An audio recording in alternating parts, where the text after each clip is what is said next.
She just wanted to deposit a check. But instead, she was publicly humiliated, racially profiled, and held like a criminal. What no one in that bank knew was she was the daughter of the man who owned it. The heavy glass doors of Sterling National Bank slid open at exactly 10:15 a.m., and in walked Layla Carter, a poised 14-year-old African-American girl dressed in a navy blazer and plaid skirt. The signature uniform of Westwood Preparatory Academy, one of the top private schools in the region. Layla clutched a neat folder in her arms, her face beaming with a mixture of pride and nerves. Inside was her $5,000 academic scholarship check, a copy of her award letter, and her school ID. She had won this scholarship through outstanding test scores and academic excellence. It was her first solo visit to a bank, a rite of passage. Her father had offered to come along, but Layla had confidently declined. "I need to start doing things like this on my own, Dad," she'd said at breakfast that morning. Her father, Dr. Malcolm Carter, a respected financial analyst and entrepreneur, had smiled from across the kitchen island, sipping his black coffee. "I raised a fearless young lady." No one in that marble-floored bank knew Layla's last name, and that morning it made all the difference.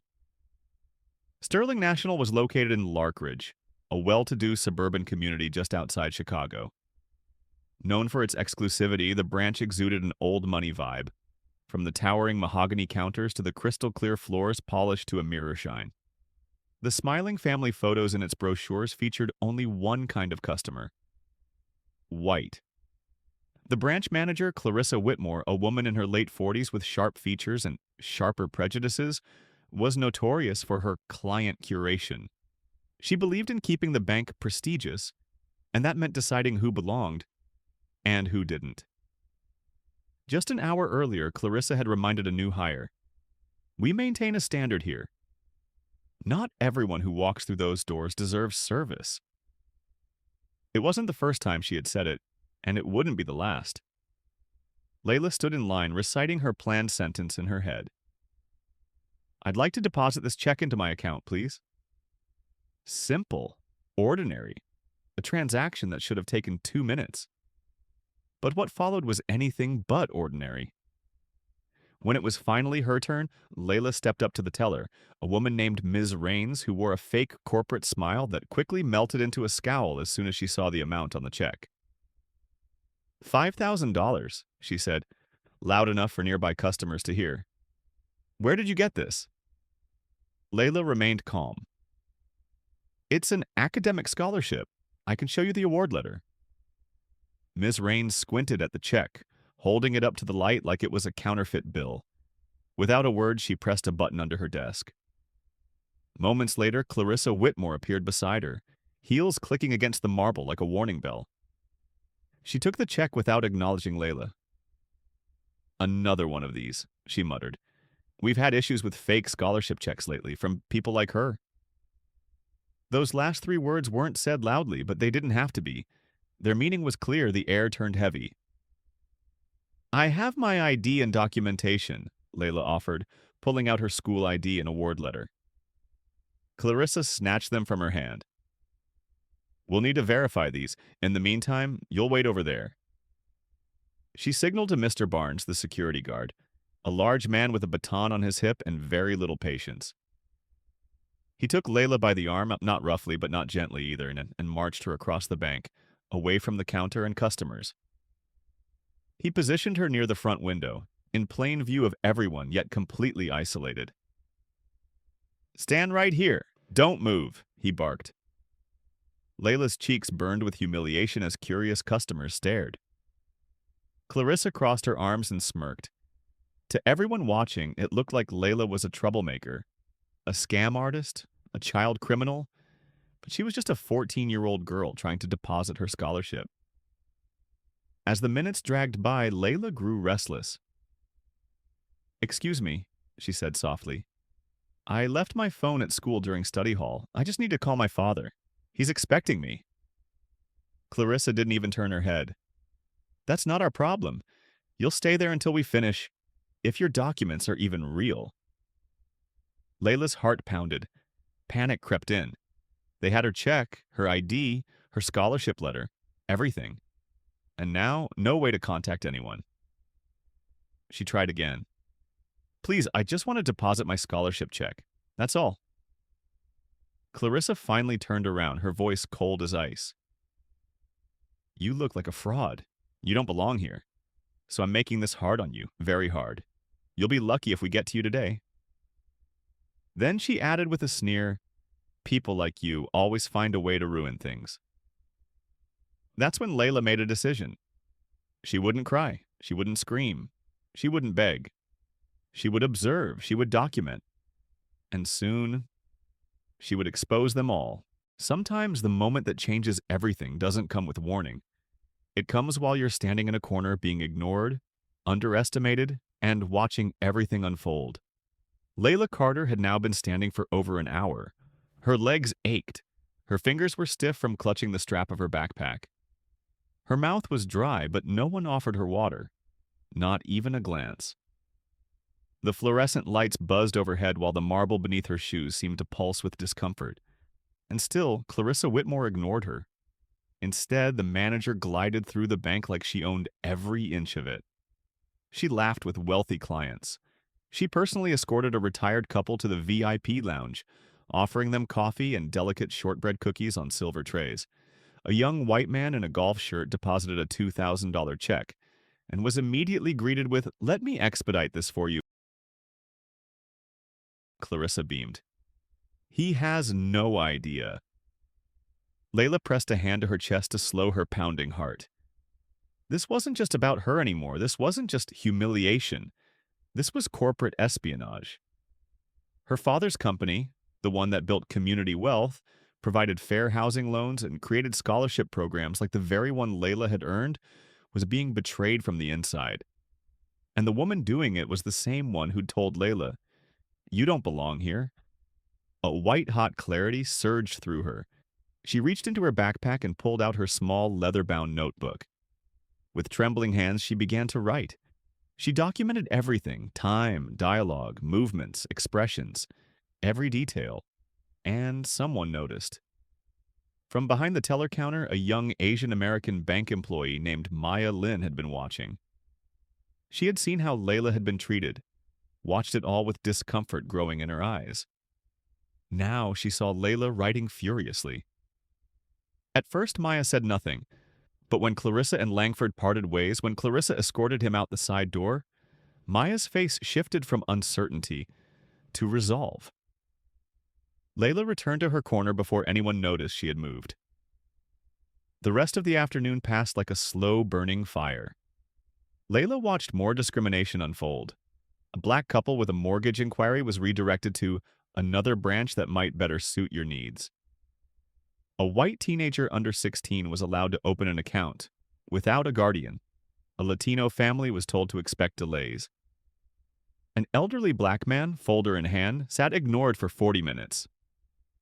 A white mother's child ran loudly through the lobby. Clarissa offered him a lollipop. Layla filled 3 more pages with notes.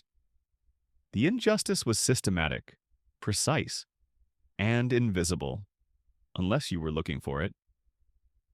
At 3:15 p.m., Maya took her break, but instead of heading to the lounge, she grabbed a stack of brochures and a cleaning cloth. She walked casually across the floor, appearing to tidy up the branch. When she reached Layla's corner, she bent to retrieve a fallen pen and whispered, "Are you okay?" Layla nearly burst into tears. "They took my documents," she whispered. "My check, my ID. I can't call my dad. I left my phone at school." Maya looked around. Then, heart-pounding, she slipped her personal phone into Layla's hand, hidden between a brochure and the cloth.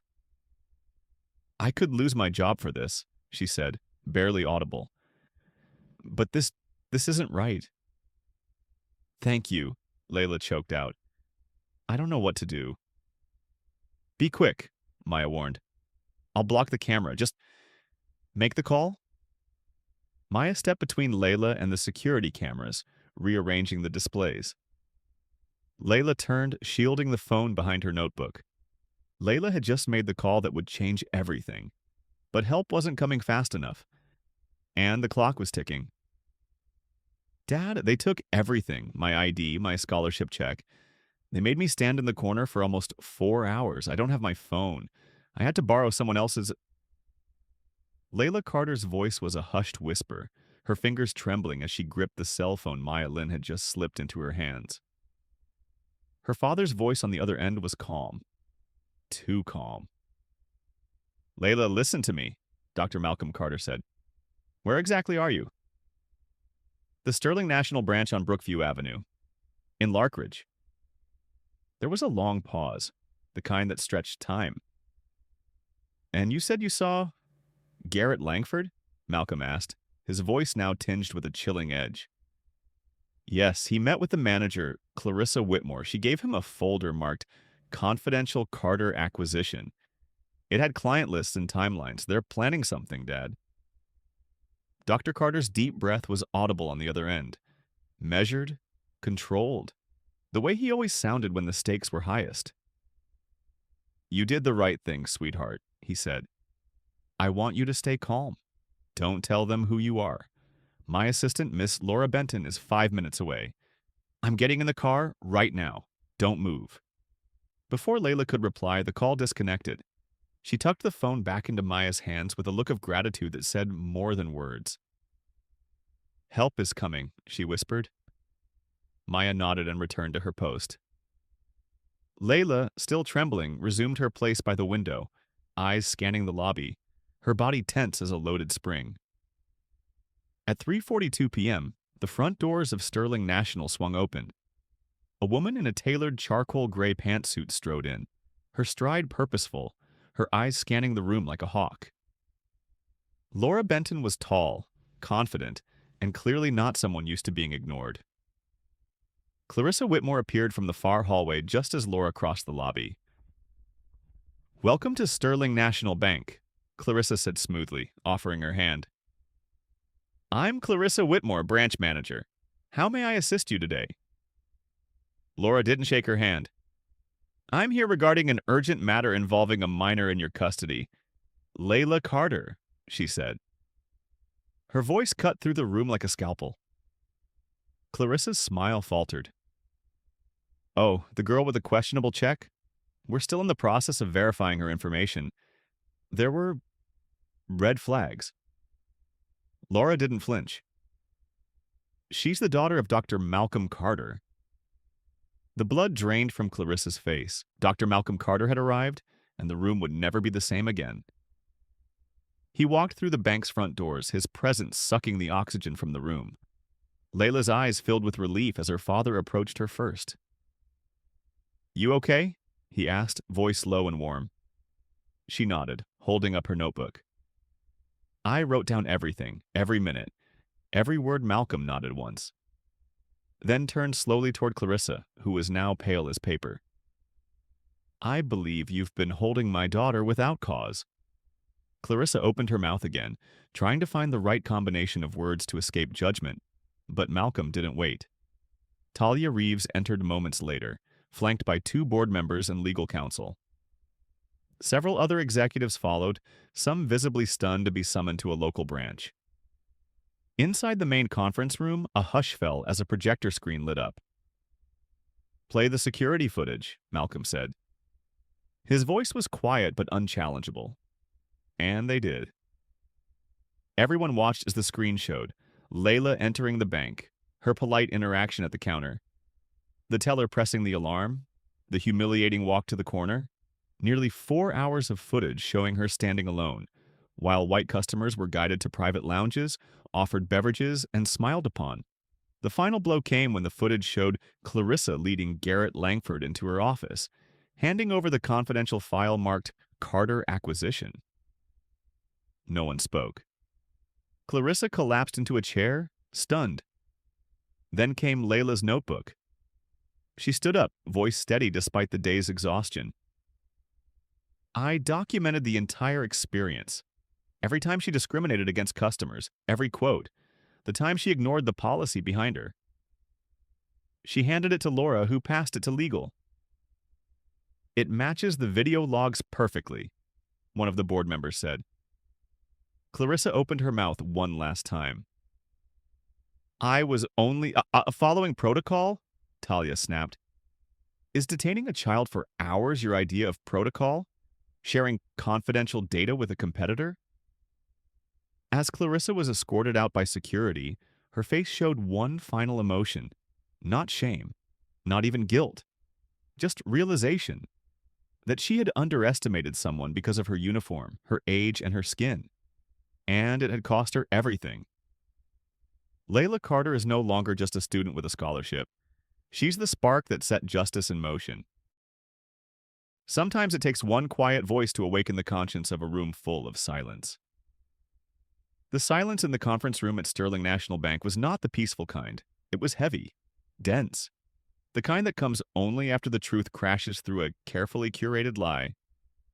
At the center of it all stood Layla Carter, a 14-year-old girl who should have spent the afternoon celebrating her academic achievement. Instead, she had become a witness, a victim, and ultimately a catalyst. But now the attention shifted, not to Layla, but to those around her. Clarissa Whitmore.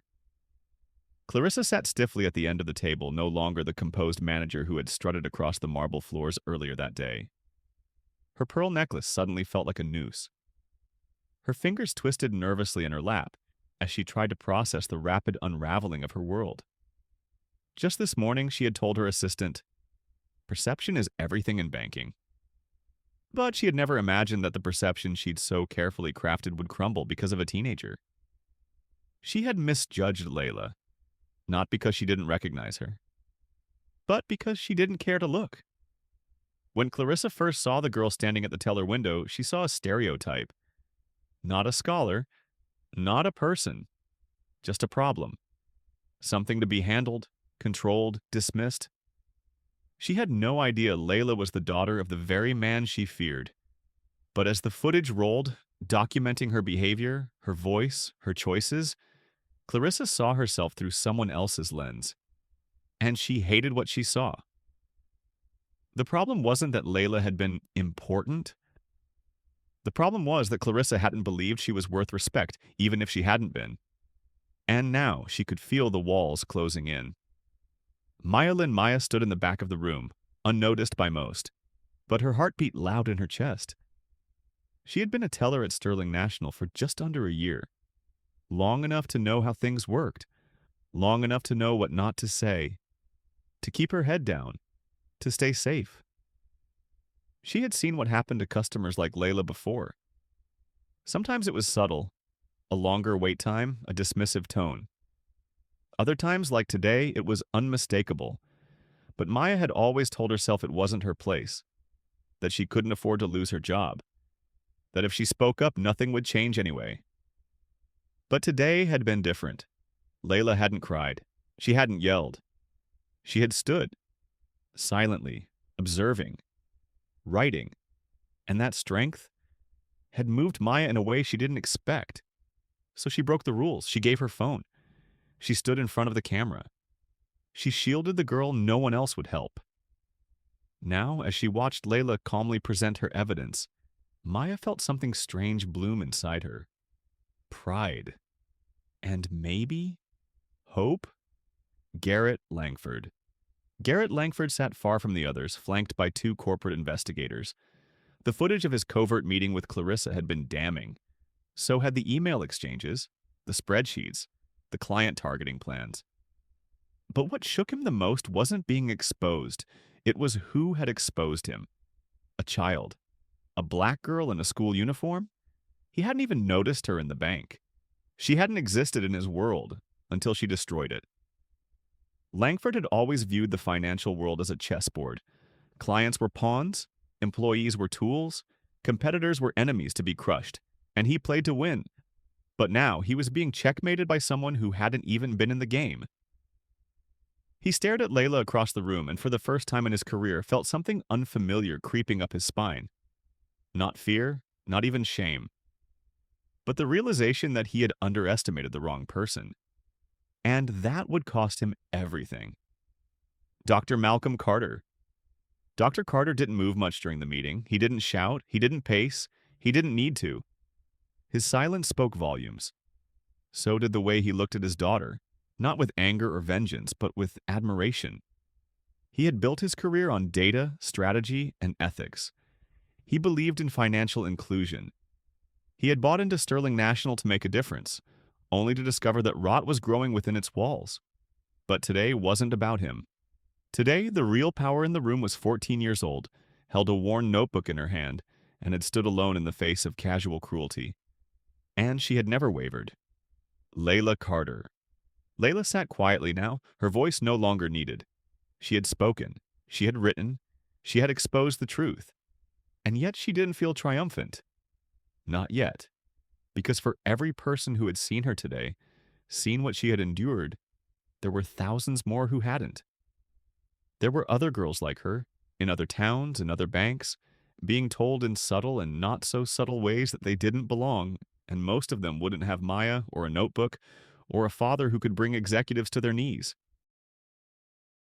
So, as she looked around the room, at the discomfort, the shame, the apologies, Layla made a quiet promise to herself.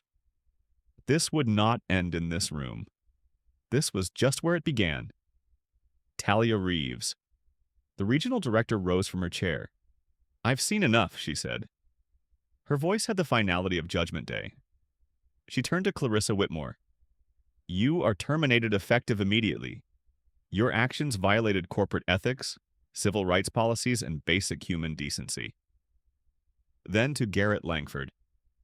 "Expect federal charges to be filed. You will not do business with this institution or any of its subsidiaries ever again." She paused. "And I assure you, our legal department is already preparing its response." Then she turned to Maya Lin. "There is one employee in this branch who demonstrated courage and integrity today." Maya blinked. "Me?" "Yes," Talia said. "Your action may have violated policy, Anita, but it upheld our values. You put a child's safety above protocol. That's the kind of leadership we need." Maya's eyes filled with tears. Then finally, Talia turned to Layla. "Miss Carter, on behalf of Sterling Financial Group, I owe you an apology. Not because of who your father is, but because of what you endured. You were failed by this institution today, but you have reminded us what justice looks like, what accountability means." In that moment, something shifted. Not just inside the bank, but within each person present. Layla had not only forced them to look at the truth, she had reminded them that change starts when one person refuses to be invisible, and she had made herself unmissable. The story has shifted. This is no longer just about injustice. It's about transformation. Layla is no longer just a victim. She is a symbol. When one door closes, another opens, but sometimes that door doesn't open by luck. Sometimes you kick it open yourself. The fallout from the scandal at Sterling National Bank made headlines across the country. What had begun as a humiliating experience for a young student had unraveled into one of the largest internal investigations in the institution's history. The footage, the discrimination, the corporate espionage. It had shaken the foundation of the bank, and every employee, board member, and shareholder knew it. But in the days that followed, something surprising began to bloom from the wreckage. Opportunity. And at the center of it stood Layla Carter. The shift. Less than a week after the incident, Dr. Malcolm Carter held a press conference outside Sterling's corporate headquarters. Dozens of reporters gathered as he stepped up to the podium, flanked not by lawyers or board members, but by his daughter. Layla stood to his right, notebook in hand, dressed in the same school uniform she had worn that day at the bank. "My daughter is not here today as a victim," Malcolm began, his voice calm but unwavering. "She is here as a witness, and more importantly, as a catalyst." He turned slightly toward her. She did what many adults in that room refused to do. She observed. She stood firm. She documented. And in doing so, she helped expose a culture of exclusion and systemic bias that would have otherwise gone unchecked. The cameras clicked furiously, but it wasn't just Malcolm's words that made headlines. It was what he announced next. The initiative. In response to the incident, Dr. Carter continued, our foundation is launching a nationwide youth banking initiative called Access, achieving confidence, character, and equality through student savings. The crowd leaned in. This program will offer financial literacy workshops, scholarship programs, and early savings accounts for students aged 12 to 18. And it will be built, not on assumptions, but on education, empowerment, and inclusion. A pause, then he added, and the first person appointed to the advisory panel is my daughter. Layla blinked in shock. That part hadn't been discussed. I think you've earned it, her father said with a smile, placing his hand on her shoulder. The crowd erupted with applause. A new voice. In the weeks that followed, Layla's name spread beyond headlines. She was invited to speak at student forums, school district meetings, and even a televised town hall on race and economics hosted by a major news network. But Layla never approached any of it like someone chasing the spotlight. She always brought her notebook. When asked how she stayed so composed during the hours she spent standing alone in the bank, she gave the same answer every time. I focused on what I could control. I watched. I listened. I wrote. Because when people try to erase your presence, writing yourself back into the narrative is the most powerful thing you can do. Her words resonated, not just with students, but with educators, bankers, parents, and policymakers. Maya's rise. While Layla's platform grew, someone else's quiet courage was also recognized. Maya Lynn, the young teller who had risked her job by handing Layla her personal phone, received a call from Talia Reeves just days after Clarissa Whitmore's dismissal. We're restructuring the branch, Talia had said, and I'd like to offer you the position of Customer Experience Manager. Maya nearly dropped the phone. But I broke protocol, she replied. No, Talia responded. You broke silence. And in doing so, you upheld everything this bank was supposed to stand for. Maya accepted the offer. On her first day in the new role, she removed the small name tag she'd worn as a teller and replaced it with a new plaque above her desk. It read, Maya Lynn, Customer Experience Manager. Service should never be silent. And she meant every word. From corner to center. 3 months later, Layla walked into an auditorium packed with students, parents, and educators. It was the opening day of the Youth Empowerment Financial Conference, and she was the keynote speaker. This time, she wore jeans and sneakers, no uniform, no podium, just her voice and her story. She stood center stage with a mic in one hand and her leather notebook in the other. When I first walked into that bank, I was proud. I had earned something. I had goals, but I was told, without words, that I didn't belong. So I stood in a corner, and while they tried to ignore me, I wrote everything. Because when you write something down, it becomes real. And when it's real, people can no longer pretend it didn't happen. Her words landed like truth bombs in the silent room. This isn't just about race or age or money. It's about dignity. And that's something no one should have to earn. It should be given freely to every person who walks into a place of business, a school, or a community. She paused. You don't need to be rich. You don't need to be loud. You don't even need to be old enough to vote. You just need to be brave enough to stand and still enough to watch. And when you see something wrong, write it down. Because the world doesn't change with anger. It changes with clarity. The audience was silent. Then it stood, in full, a standing ovation. Her father stood in the back clapping, pride gleaming in his eyes. An unlikely friendship. After the conference, Layla found Maya waiting for her backstage. I have something for you, Maya said. She handed Layla a gift-wrapped box. Inside was a new leather-bound journal, similar in design to Layla's own, but engraved on the cover were the words, Truth has a voice. Layla smiled, running her fingers across the letters. You gave me a voice that day, Layla said. No, Maya replied. You already had it. I just made sure someone else could hear it. The two shared a quiet moment. It was the kind of moment born not from growth doesn't happen in comfort. It happens in corners where no one's watching and you refuse to disappear. It had been exactly 6 months since that day at Sterling National Bank. 6 months since Layla Carter stood silently in a corner, treated as if she were invisible. 6 months since she exposed discrimination, uncovered corporate betrayal, and held an entire institution accountable. Not with anger, but with truth. Now, at just 15 years old, Layla had become something she never intended to be, a national voice in the conversation around youth empowerment and financial equity. But she wasn't interested in being a symbol. She wanted to understand. She wanted to grow. She wanted to build something real.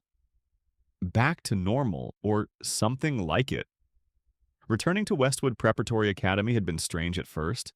The same halls, the same classes, the same textbooks, but everything felt different. Students whispered when she passed. Teachers smiled with unfamiliar deference. Some classmates avoided her, unsure whether to treat her like a friend or a celebrity. But Layla didn't carry herself like someone special. She still sat in the front row of every class, still kept her notebook by her side, still raised her hand with calm certainty. What changed was how she listened. She noticed the quiet kids in the back, those who were often dismissed or talked over. She remembered how it felt to be spoken around instead of to. So now she made space. She invited people in. She passed the mic when no one else would. A new kind of student. In history class, Layla didn't just memorize dates. She asked about the people left out of the stories. In math, she connected financial literacy to real-life consequences in underserved communities. In literature, she challenged the assumption that only certain narratives were worth reading aloud. At first, some teachers were taken aback, but soon they adjusted. Then they leaned in. Then they asked her to lead. Layla found herself mentoring other students, especially younger girls who reminded her of herself. Quiet, focused, sharp as glass but afraid to shine. She showed them how to keep a journal, how to structure a persuasive argument, how to sit with discomfort and turn it into power. But most of all, she taught them this. You don't have to yell to be heard. You just have to say something worth listening to. Building bridges, not walls. While her profile grew nationally, Layla was careful to stay rooted in the why behind everything. She wasn't chasing fame. She wasn't seeking revenge. She was building bridges between youth and adults, between policy and empathy, between silence and change. She began attending community banking forums, sitting alongside executives and lawmakers twice her age. At first, they treated her like a novelty, but then she spoke, and the room changed. If banks can create policies that prevent kids from cashing legitimate checks, she once said at a roundtable, then banks can create policies to protect them too. This isn't about exceptions, it's about expectations. They started to listen. A shift in her father, Dr. Malcolm Carter, once the towering figure in Layla's world, now looked at his daughter with a humility he rarely showed in public. Not because he was surprised by her, but because he finally saw her completely. At home, their conversations became deeper, more mutual, less about lectures, more about exchange. They discussed policy, strategy, human behavior. He asked her opinion on staff hires. She challenged him on outdated assumptions. And together, they created something new, a youth advisory council within the Carter Foundation, made up entirely of teens from diverse backgrounds, tasked with shaping the future of financial education and access. Layla didn't want to be the only voice. She wanted a choir. Transformation over titles. Despite all the awards, interviews, and invitations, Layla remained grounded. She didn't want to be called an activist. She didn't want to be called a hero. She wanted to be useful. And that, more than anything, was what made her powerful. She didn't seek to shame the world. She sought to educate it. She didn't want to burn it all down. She wanted to rebuild it, fairer, stronger, smarter. And she did it the same way she'd faced that first day in the bank. Quietly, intentionally, with her eyes open and her pen moving.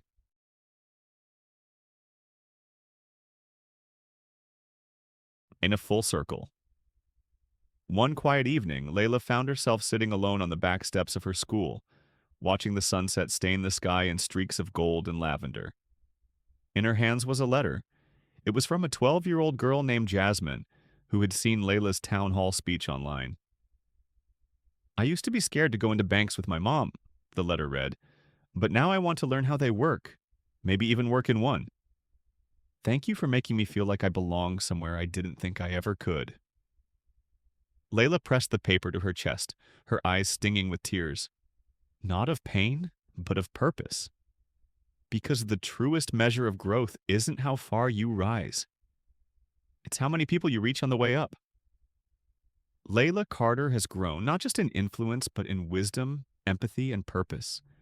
She is no longer just the girl in the corner. She is the voice at the table, the bridge across silence, and the light guiding others toward justice.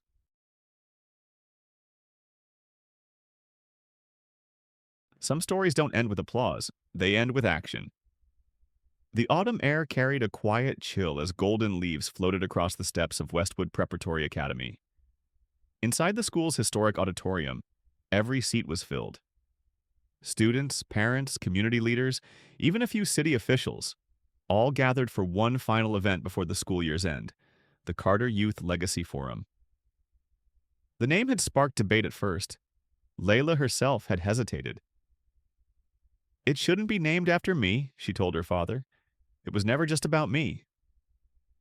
But Dr. Malcolm Carter had insisted. "You didn't just expose something, Layla. You transformed something, and it's time the world recognized that." The final speech. As she stood behind the microphone, the spotlight casting a warm circle around her, Layla Carter didn't feel powerful. She felt grateful. Grateful that the moment which once humiliated her had led to something bigger than the pain. Grateful that the world had seen not just what happened, but why it mattered. Grateful that her voice had found echoes in thousands of others. She took a breath. The room fell silent. 6 months ago, I stood in the corner of a bank for nearly 4 hours. I wasn't loud, I wasn't violent, I was just invisible. But I wrote everything down, because when you don't have a voice in the room, your pen becomes your voice. And that voice became a record, and that record became a reckoning. Layla paused, her fingers curled around her old leather notebook. But this story isn't about revenge. It's about reflection. It's about what happens when you choose to see, not just yourself, but everyone else who's been told they don't belong. Everyone deserves dignity, not because of their last name, not because of how much money they have, but because they Sterling National reborn. Meanwhile, Sterling National Bank, once the symbol of exclusion, had begun a slow but deliberate transformation. Its flagship branch in Larkridge was remodeled. Gone were the velvet ropes dividing VIP clients from standard ones. Gone were the promotional posters of smiling, all-white families. In their place, murals created by local high school artists, a community finance hub, and, most importantly, a plaque. It hung near the new entrance. This space is dedicated to Layla Carter, whose quiet courage changed our institution forever. May every client, every teller, and every leader remember, respect isn't earned, it's owed. Many who entered never read the plaque, but for those who did, it changed how they walked into that space. One final moment. One crisp morning, as Layla waited at a coffee shop across from her school, she noticed a young black girl, perhaps 11, stepping hesitantly into the bank across the street with her mother. Layla watched as the teller welcomed them warmly. No tension, no dismissal, just respect. Layla smiled to herself, not because she thought she'd fixed anything, but because she knew that one small thing had shifted. And once something shifts, it never goes back the same. The story of Layla Carter doesn't end in applause. It continues in the actions of everyone she's inspired, in every youth who dares to write things down, in every adult who chooses to listen, in every corner that finally becomes a seat at the table. Life lesson, Sometimes the most powerful voices come from the quietest corners. Layla Carter never planned to become a symbol. She didn't raise her voice. She didn't demand attention. All she did was stand